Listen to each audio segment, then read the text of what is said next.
მოგესალმებით, მე ლანა ჯაფარიძე ვარ. დღეს გასული უქმეების ყველაზე საინტერესო სპორტულ ამბებს მოგიყვებით. მაშასე, სარაგბო კლუბმა ბათუმმა რაგბი დიდი 10-ის მე-15 ტურის შეხვედრაში ქუთაისის აიას უმასპინძლა და დამაჯერებელი ანგარიშით 34-8 დაამარცხა. ბათუმელებმა შეხვედრაში მეტოქეს საერთო ჯამში 5 ლელო დაუდეს. ლელოების დუბლი ჯაბა შათირიშვილმა და ნიკა ნინიძემ გაიფორმეს. ხოლო 1 ლელო გიორგი შუკაკიძემ გაიტანა. რაც შეეხება დარჩენილ ქულებს 2 გარდასახვა ზუსტად ზურა ფირცხალაიშვილმა, ხოლო 1 ბუბა ნოზაზემ შეასრულა. ამრიგად 15 ჩატარებული შეხვედრის შემდეგ ბათუმი რაგბი დიდი 10-ის სატურნირო ცხრილში 48 ქულით მესამე პოზიციაზე იმყოფება. ირაკლი ნინიძის გუნდი მომდევნო შეხვედრას 15 მარტს სტუმრად ტაოს წინააღმდეგ გამართავს. დინამო ბათუმმა ეროვნული ლიგის 2025 წლის სეზონში პირველი შეხვედრა სტუმრად საგარეჯოს გარეჯთან გამართა და ფრედ 0-0 ითამაშა. მიხელ მესხი 2-ზე ჩატარებულ შეხვედრაში საგოლე მომენტები ორივე გუნდმა შექმნა. თუმცა გოლის გატანა ვერც ერთმა ვერ მოახერხა და საბოლოოდ გუნდებმა ქულები გაიყვეს. მომდევნო მატჩს გიორგი ჭიაბრიშვილის გუნდი დღეს გაგრას წინააღმდეგ გამართავს. მატჩი ბათუმი არენაზე 21 საათზე დაიწყება.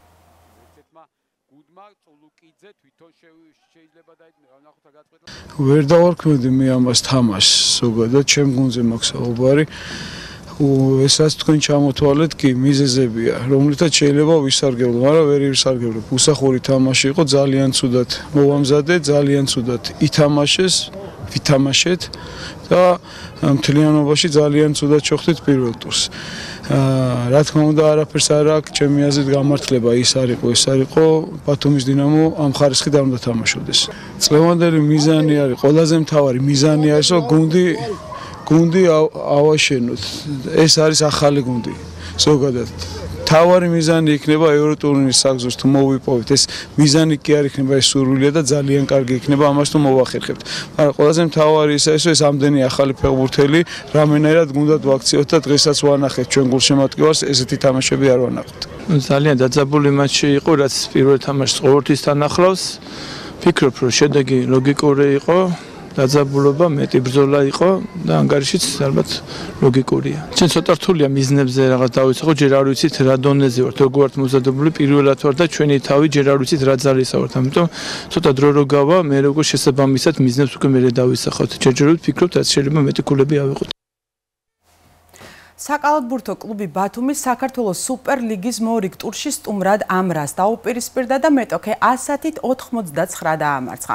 ბათუმელებს ქალენ ვილიასმა ულიდერა, რომელმაც 24 ქულა ჩააგდო. მასპინძლებიდან კი საუკეთესო 17 ქულით კახაბერ ჯინჭარაძე იყო.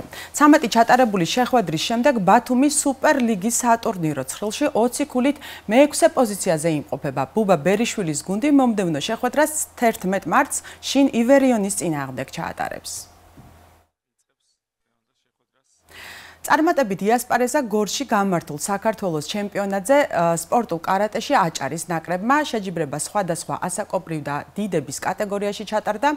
აჭარის ნაკრები ტურნირზე 27 სპორტსმენით იყო წარმოდგენილი, რომელთაგანაც 11-მა სხვადასხვა სინჯის медали მოიპოვა. ჩვენი გუნდის ანგარიშზე 2 ოქროს, 3 ვერცხლისა და 6 ბრინჯაოს медаლია. ბათუმელი სპორტსმენები უკვე მომავალი შეჯიბრებებისთვის ემზადებიან, მათ წინ ჯერ ქუთაისის ღია პირველობა, შემდეგ კი აზერბაიჯანის საერთაშორისო ტურნირი ელოდებათ.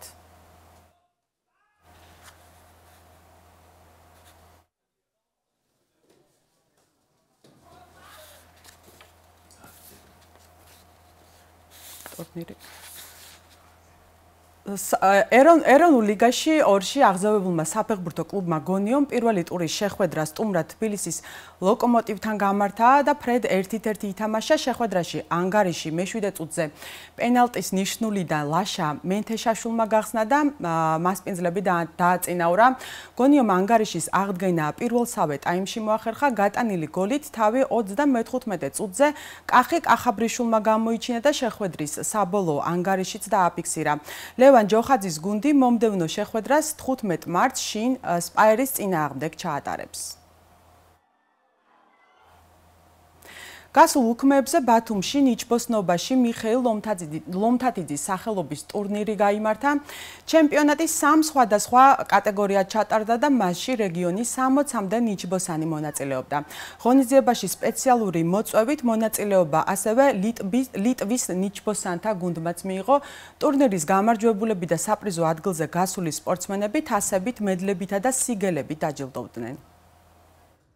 ჩემი შედეგი არ მომძლოს, რა თქმა უნდა. მე 5 კილომეტრზე ავიღე მეორე ადგილი, 200 მეტრიანზე ავიღე მესამე ადგილი. ძალიან ძლიერი კონკურენცია მქონდა და რავი, შევეცდები შემდეგში ძალიან კარგი შედეგი დავდო და ბათუმს მიცე ძალიან კარგი წარმატება. დავიკავე მესამე ადგილი 5000 მეტრი დისტანციაზე, ასევე 200 მეტრი დისტანციაზე მესამეზე გავედი. კონკურენცია საკმაოდ დიდი იყო, ასევე ლატვიელები იყვნენ შეჯიბრზე. სამომავლოდ ვემზადებით საქართველოს ჩემპიონატისთვის, საქართველოს თასისთვის და ბევრად საპასუხისმგებლო შეჯიბრებისთვის. რა თქმა უნდა, ძალიან სასიამოვნოა, როდესაც მამა ახსოვთ. სასიამოვნოა ის, რომ პარკში ისევ დასრიალებენ ეს ნავები. ეს არის ის, რასაც მამამ მთელი მისი ცხოვრება მიუძღვნა. ჩემთვის კიდევ ძალიან სასიამოვნოა, როდესაც უყურებ მამას ძველმოსწავლეებს, რომლებიც გაცილებით უფრო ახალგაზრდები მახსოვან, რომლებიც აქ დარბოდნენ, ვარჯიშობდნენ, წყალზე გადიოდნენ და უყურებ ბავშვებს, რომლებიც ახლანდელი მოსწავლეები, რომლებიც ისევ გამოდიან. საქართველოს ფუტზალის ეროვნულმა ნაკრებმა რუმინეთთან პირველი ამხანაგური მატჩი გამართა და 2-0 დაამარცხა. ავთანდილ ასათიანის მიერ გაწვრთნილმა გუნდმა თბილისის ოლიმპიურ სასახლეში გამართულ დაპირისპირებაში მატჩის შედეგი პირველივე ტაიმში გადაწყვიტა. ანგარიში მე-6 წუთზე შოთა თოფურიამ გახსნა. ერთ წუთში კი გიორგი ჩიმაკაძემაც გაიტანა და მატჩის საბოლოო ანგარიში დააფიქსირა. ამ გუნდებს შორის მეორე საკონტროლო შეხვედრა 11 მარტს ისევ თბილისის ოლიმპიურ სასახლეში გაიმართება. ძალიან ძლიერ გუნდს ვეთამაშებოდით, კარგი ამოვიგეთ, უფრო მეტ თავჯაჯერებას მოგცემს აპრილის თამაშებისთვის. ყველაზე მაგრა ის მახარებს, რომ რაც ჩვენ ეს 4 დღე ვიმუშავეთ, ბიჭებმა მართლაც 5-იანზე შეასრულეს, მინდა რომ მადლობა უთხრა მათ. ესეთი ძლიერი ნაკრების დამარცხება, როგორც რუმინეთია, მე ვფიქრობ, ამ ბიჭებს, ამ ახალგაზრდა ბიჭებს კიდევ უფრო გაზრდის, ასე რომ ყველა ერთად ამ ამხანაგურ თამაშებში, რა თქმა უნდა, გავიზრდებით. მაყურებელს მინდა დიდი მადლობა უთხრა, კარგია, როცა ზემოდან ესეთი მუხტი მოდის, ჩვენც უფრო გაორმაგებული ენერგიით თამაშობთ. რუმინეთი ძალიან ძლიერი ნაკრებია და ორმაგად სასიხარულოა ესეთ ნაკრებთან გოლის გატანას და გამარჯვებაც.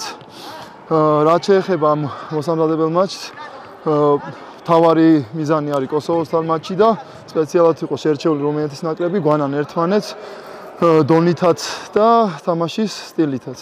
ასე რომ მაყოფილები ვართ.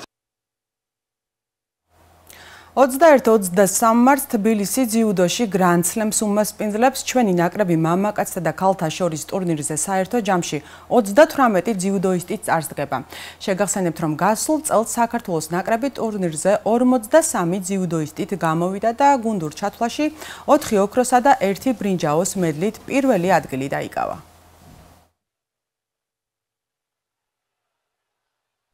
შემდეგი თემა, რომელზეც უნდა ვისაუბროთ, ეს არის საფეხბურთო კლუბი ვესტ ჯორჯია, რომელიც ყოფილმა ფეხბურთელმა დურსუნ ბერიძემ ჩამოაყალიბა. მიმდინარე კვირაში ჩვენი გადამდგები ჯგუფი ესტუმრა საფეხბურთო სკოლას და მას ასე გიტოვებთ სიუჟეტს, მე კი მომავალ ორშაბათამდე გემშვიდობებით. ბოლო დროს ქართული ფეხბურთის წარმატების შემდეგ ჩვენს ქვეყანაში საფეხბურთო სკოლებისა და აკადემიების რაოდენობა ყოველწლიურად იზრდება. ჩვენს გადაცემაში კი ამ თემის ირგვლივ არაერთხელ გვისაუბრია და თქვენთვის არაერთი საფეხბურთო სკოლა წარმოგვიჩენია. დღეს კი ჩვენს ობიექტივში ბათუმში არსებული კიდევ ერთი საფეხბურთო სკოლა ვესტ ჯორჯია მოხვდა. საფეხბურთო სკოლა ყოფილმა ფეხბურთელმა დურსუნ ბერიძემ დაახლოებით 2 წლის წინ დაარსა. გუნდის დამფუძნებლის თქმით, მთავარი მიზანი საომავლოდ უკვე პროფესიული გუნდის ჩამოყალიბებაა. რა თქმა უნდა, ფეხბურთისადმი სიყვარულმა გადამაწყვეტინა ეს ყველაფერი, ფეხბურთს თამაშობდი ბავშვობაში, მაგრამ რა თქმა უნდა, რაღაც მიზეზების გამო დიდი ფეხბურთი ვერ ვითამაშე. ამის გამო გადავწყვეტეთ, ანუ საბავშვო ფეხბურთი დაგვიარსებია. და ის რაც ოცნება მაგალითად მე ვერ ავიხდინე, ბავშვებს მივცე იმის საშუალება, როგორც ინფრასტრუქტურით, ისევე გამოცდილი მწვრთნელებით და კარგი კლუბით, რომ აი ყველა ბავშვმა სადოს ბედი და მაქსიმუმს ვაკეთებთ მაგის გამო რომ დიდი ფეხბურთი ითამაშონ და კარგი სპორტსმენები გამოვიდნენ რა თქმა უნდა. ჩვენი გეგმები რაც შეეხება ჯერჯერობით მაქსიმუმს ვაკეთებთ რომ ბავშვთა ფეხბურთში დავნერგოთ ის კარგი რაღაცეები რაც ჩემ სტაფთან ერთად ამ ყველაფერს ვახერხებ და საბოლოო და სამომავლო გეგმები რა თქმა უნდა გვინდა პროფესიონალურ ფეხბურთსაც მივყვეთ და წავყვეთ ამ ბავშვებით ვისაც ჩვენ ასე ვთქვათ გავწვდით. საფეხბურთო კლუბ West Georgia-ში ამ დროისთვის 5-დან 16 წლამდე ასაკის 800-მდე ბავშვი ვარჯიშობს. წელს ჩვენს რეგიონში არსებული მკაცრი კლიმატური პირობების მიუხედავად საფეხბურთო სკოლაში სამწვრთნელო პროცესი უწყვეტად მიმდინარეობდა. ამის საშუალება კი საფეხბურთო სკოლის ხელმძღვანელობის მიერ მიღებულმა გადაწყვეტილებამ განაპირობა. რის თანახმადაც 9 თვის წინ საფეხბურთო სკოლის ტერიტორიაზე დახურული საფეხბურთო მანეჟი განთავსდა. როგორც კლუბის სპორტული დირექტორი ჩვენთან საუბრისას ამბობს, უახლოეს პერიოდში იგეგმება West Georgia-s ბაზის აშენებაც, სადაც სკოლის აღსაზრდელებისთვის საცხოვრებელი კომპლექსიც განთავსდება. ამ ეტაპზე ორი მოედანი გვაქვს, ორივე მოედანი არის 50-30-ზე, რომელიც ღებულობს 7-7-ზე ფორმატის ფეხბურთს. გვაქვს მანეჟი, გადახურული მოედანი, რაც გვაძლევს საშუალებას, რომ უამინდობის გამო ვარჯიშები არ გასცდეს, შესაბამისად ჩვენთან ვარჯიშები არ ცდება. უახლოეს მომავალში იგეგმება ბავშვებისთვის საცხოვრებელი ადგილის აშენება, სადაც იქნება გასახდელები, საცხოვრებელი ოთახები, იქნება ფიტნეს დარბაზი, იქნება მშობლებისთვის მოსასწრელი ოთახი, სადაც შეიძლება მშობელს ტელევიზორში უყუროს თავისი ბავშვის ვარჯიშებს. ასევე იგეგმება 9-9-ზე მოედანის გაკეთება, რომელიც უახლოეს მომავალში დაახლოებით 2 კვირაში მზად იქნება. იგეგმება კიდევ ერთი მანეჟი, გადახურული მოედანი, რომელიც იქნება 40-20-ზე ზომის. და ვცდილობთ, რომ მაქსიმალურად კომფორტი შევუქმნათ როგორც მშობლებს, ასევე ჩვენს აღსაზრდელებს და ასევე ჩვენი თავისთვისაც შევუქმნათ კომფორტი. ჩვენი სკოლა მართლაც გამოირჩევა ინფრასტრუქტურით, ძალიან დიდი ფუფუნება გვაქვს, ფაქტიურად ჩვენთან ვარჯიში არ გაცდენილა, ცუდი ამინდი იქნება თუ თოვლი, როდესაც შესაძლებელი იქნება ჩვენამდე მოღწევა, ჩვენ ყოველთვის ვატარებთ ვარჯიშებს. ეს გვიწყობს ხელს იმაში, რომ რა გეგმაც გვაქვს მაქსიმალურად შევასრულოთ, მსხვილებისთვის მართლაც დიდი ფუფუნებაა, პირადად ჩემთვისაც ის ფაქტორი, რომ მოედანი ხელს არ გიშლის, ძალიან მისასალმებელია, ძალიან რამოდენიმე კლუბში მიმუშავია, მქონდა ეგ პრობლემები. ეხლა რა გეგმაც მაქვს მაქსიმალურად ვაცრულებ, კვირის ციკლი იქნება თუ რაც იქნება, მოედნის გამო არ მქონია არასდროს პრობლემა. წინცა, განადი მარჯვნიდან მიდი. ცენტრალურ მცველი ხარ. სულმა შუაში ითამაში. და დააგდეს სულ. საფეხბურთო კლუბ West Georgia-ში დამწყებ ფეხბურთელებს თავის გამოცდილებას პროფესიონალი და კვალიფიცირებული მწვრთნელები უზიარებენ. როგორც ჩვენთან სპეციალისტები აღნიშნავენ, მათი მიზანი პირველ რიგში ბავშვების სწორედ განვითარება და სპორტის ყველაზე პოპულარული სახეობისადმი სიყვარულის გაღრმავებაა. რა თქმა უნდა, პირველ რიგში ბავშვთა ფეხბურთში მომუშავე მწვრთნელებისთვის თავარი მიზანი არის ბავშვების განვითარება. ამისათვის რა თქმა უნდა, საჭიროა გეგმიური მუშაობა, იმიტომ რომ საფუძველი არის ჩასაყრელი თავიდანვე, რათა მივიღოთ ესეთი პროდუქტი, რომელიც მერე შეძლებს ფეხბურთის თამაშს. ნიჭიერი ბავშვები არიან, განსაკუთრებით პატარა ასაკებში, ყოველს იმიტომ რომ ის ასაკია, სადაც უფრო მარტივია, აი საფუძვლის ჩაყრა რო ხდება, სწორი საფუძვლის ჩაყრა, იქნება გამომდინარე, მე უფრო მარტივია, უფრო ვითარდებიან ბავშვები და შედეგიც არის, რომ თითო ასაკში ძალიან 7-8 ძალიან საინტერესო ბავშვია. West Georgia-s მუზეუმში ბოლო არასრულ 2 წლის განმავლობაში უკვე არაერთი მოპოვებული თასი და медали ინახება. თითოეული წარმატება კი დამწყებ ფეხბურთელებს დიდ მოტივაციას აძლევს. მათი მიზანი და ოცნება კი რა თქმა უნდა პირველ რიგში ეროვნული ნაკრების მაისურის მორგება. ფეხბურთში დავინტერესდი 2-3 წლის წინ, როდესაც სტადიონზე ჩემს უბანში დავინახე, რომ ფეხბურთს თამაშობდნენ. შემდეგ გამიშთა ძალიან დიდი ინტერესი ფეხბურთის მიმართ და შემდეგ მშობლებს ვთხოვე, რომ შევეყვანე ფეხბურთზე, შემოვედი აქ, ყველაფერი აქ ძალიან კარგია, ძალიან კარგი ატმოსფეროა, ყველა ძალიან მეგობრები არიან, ასევე ძალიან კარგი მასწავლებლები და ტრენერები არიან და ძალიან კარგი გუნდია, ასე რომ ვთქვათ, ასევე ჩვენ რამოდენიმე ტურნირზე გავედით, ასევე მოვახერხეთ იქ გამარჯვებას და ამ ყველაფერმა ძალიან დიდი მოტივაცია მომცა, რომ გამოსულიყავი ფეხბურთელი და ჩემი ოცნება არის, რომ გამოვიდე ფეხბურთელი, ასევე ვითამაშო საქართველოს ნაკრებში. ამ გუნდის წევრი ვარ, როდესაც დაარსდა იქიდან იმ დროიდან თითქმის შემოსული ვარ და ჩემი მიზანი არის რომ გავხდე პროფესიონალური ფეხბურთელი, რა თქმა უნდა ჩავიცვალ საქართველოს ეროვნული ნაკრები და ვითამაშო დიდ სტადიონებზე და ვითამაშო ტოპ ლიგებში. ვესჯორჯიას ყველა ასაკობრივი გუნდი თავის ძალებს თვის ბოლოდან აჭარის ფეხბურთის ფედერაციის ღია რეგულარულ ჩემპიონატში მოსინჯავს.